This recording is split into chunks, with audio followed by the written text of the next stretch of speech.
காவிரி ஆற்றில் மேகதாது அணை கட்டும் விவகாரத்தில் திருத்தப்பட்ட வரைவு அறிக்கையை மத்திய அரசு கிட்ட சமர்ப்பித்திருக்கிறது கர்நாடக அரசு. கூடுதல் விவரங்களோடு இணைகிறார் செய்தியாளர் பாரதிராஜா. இந்த திருத்தப்பட்ட வரைவு அறிக்கையில என்னெல்லாம் குறிப்பிட்டு இருக்காங்க?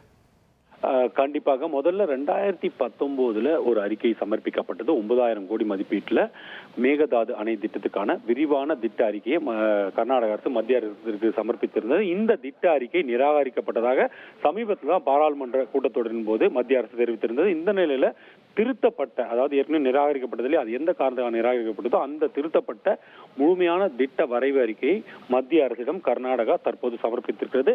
இதுல பல்வேறு முக்கியமான விஷயங்கள் இடம்பெற்றிருக்கின்றன. குறிப்பா இந்த டேம் கட்டக்கூடிய இடம்னு சொல்ற இல்லையா, அந்த இடத்துடைய முக்கியமான தகவல் வந்திருக்கு. தமிழக எல்லையான பிலிகுண்டுல இருந்து சரியாக 8 கிலோமீட்டர் தொலைவில் இந்த மேகதாது அணை அமையும் அப்படின்னு குறிப்பிடப்பட்டிருக்கு. அது மட்டும் இல்ல, இந்த மேகதாது அணை கட்டுவதற்காக வனத்துறை அந்த பகுதியில் பாதுகாக்கப்பட்ட வனப்பகுதி, அதே போல சாதாரண வனப்பகுதி அப்படின்னு சொல்லிட்டு பல்வேறு இடங்கள் இருக்கு. இந்த வகையில 12,200 ஏக்கர் வனப்பகுதி இந்த திட்டத்திற்காக பயன்படுத்தப்படும் என திட்ட வரைவு அறிக்கையில குறிப்பிடப்பட்டிருக்கு. அது மட்டும் இல்லைங்க, இந்த அணை கட்டுவதால் அந்த பகுதியில இருக்கக்கூடிய 8.9 லட்சம் மரங்கள், அதாவது 8.90 லட்சம் மரங்கள் வெட்டப்படும் அப்படின்னு சொல்லியிருக்கு. இதுல பெரிய மரங்கள், அதே போல மூலிகை மரங்கள் அப்படின்னு பல்வேறு மரங்கள் அடங்கும். இது எல்லாமே மத்திய சுற்றுச்சூழல் அமைச்சகம் ஏற்கனவே விளக்கம் கேட்டிருந்தாங்க. எவ்வளவு மரங்கள், எவ்வளவு இயற்கை பாதிக்கப்படுகிறது அப்படின்லாம் கேட்டிருந்தாங்க. அதற்கு மிக தெளிவாக குறிப்பிட்டிருக்கிறது. 8.9 லட்சம் மரங்கள் வெட்டப்படும் அப்படின்னு தெளிவாக குறிப்பிடப்பட்டிருக்கு. இதுதான் ஏற்கனவே முந்தைய திட்ட வரவேற்கல முறையாக குறிப்பிடல அப்படின்னு சொல்லப்பட்டிருந்ததா கூறப்படுகிறது.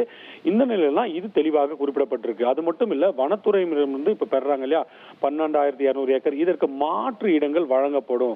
அது எங்கெங்க வழங்கப்படுமோ, எங்கெல்லாம் வனப்பகுதி இருக்கோ கர்நாடகாவின் பிற இடங்கள்ல அந்த பகுதியை ஒட்டிய அரசு நிலங்கள் வனத்துறைக்கு வழங்கப்படும் அப்படின்னு உறுதியளிச்சிருக்கிறதாகவும் சொல்லப்படுது. இந்த மேகதாது அணை மூலமாக 64 TMC வரை நீர் சேகரிக்க முடியும் அப்படின்னு திட்ட அறிக்கையில குறிப்பிடப்பட்டிருக்கு. அது மட்டும் இல்ல, மேகதாது அணை திட்டத்தின் மூலமாக நீர் மின்சாரம் உற்பத்தி செய்ய முடியும். அதன் மூலமாக 400 மெகாவாட் மின்சாரம் கர்நாடகாவுக்கு கிடைக்கும் அப்படின்ற முழுமையான திட்ட வரைவு அறிக்கையை சமர்ப்பிச்சிருக்கு. இதுல கூடுதலாக இன்னொரு விஷயம் குறிப்பிடப்பட்டிருக்கிறது. அது முக்கியமான விஷயம், பெங்களூரு நகரின் குடிநீர் தேவை அப்படின்னு சொல்லப்படுது. ஏற்கனவே பெங்களூரு நகருக்கு ஏற்கனவே காவிரி நதிநீர் பங்கீடு விவகாரத்துல 4 TMC தண்ணீர் ஒதுக்கி இருக்காங்கல்ல, இப்ப 6 TMC ஆக உயர்ந்திருக்கிறது அப்படின்னு குறிப்பிட்டிருக்காங்க. ஏன்னா பெங்களூரு நகர விரிவாக்கம், அதே போல மக்கள் தொகை அதிரடியாக உயர்ந்திருக்கிறது. இதெல்லாம் காரணம் காட்டி பெங்களூரு நகருக்கு 6 TMC வரை தண்ணீர் தேவைப்படுவதாக இந்த திட்ட வரைவு அறிக்கையில குறிப்பிடப்பட்டிருக்கிறதா தகவல் வெளியாக இருக்கிறது. இந்த அறிக்கை ஆகஸ்ட் 17ஆம் தேதி சமர்ப்பிக்கப்பட்டதா தகவலானது வெளியாக இருக்கிறது.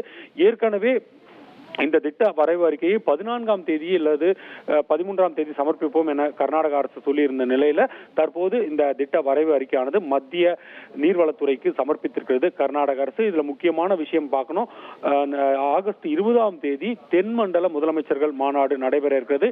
இதுல கூட இந்த நதிநீர் பங்கீடு தொடர்பான விஷயங்கள்லாம் விவாதிக்கப்படும் சொல்லப்பட்டிருக்கிற நிலையில தான் இந்த திட்ட வரைவு அறிக்கை தாக்கல் செய்யப்பட்டிருக்கிறது வரும். இது மிக முக்கியமான ஒரு முன்னேற்றமாக இந்த மேகதாது அணை கட்டும் விவகாரத்தில் கர்நாடக அரசு எடுத்திருக்கிறது அப்படின்றத நம்ம இங்க பதிவு செஞ்சாகணும். உங்களுடைய முழு விவரங்களுக்கு நன்றி பாரதிராஜா. இனி செல்லும் இடமெல்லாம் செய்தி.